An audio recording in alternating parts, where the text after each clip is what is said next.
Ito ang aming buhay sa probinsya. Napakasarap, napakagandang tignan. Buo ang aking pamilya. Nagkakasayahan. Walang problemang dumadating.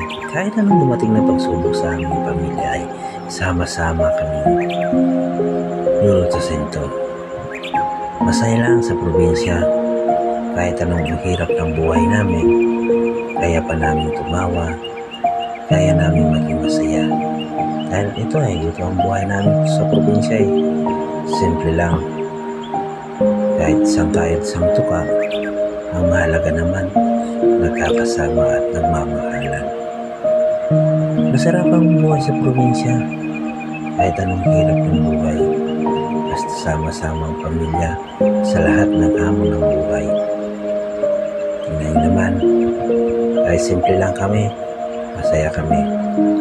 Nakakakain kami ng sapat. Siyempre, ganun talaga ang pamilya, sama-sama sa lahat ng oras.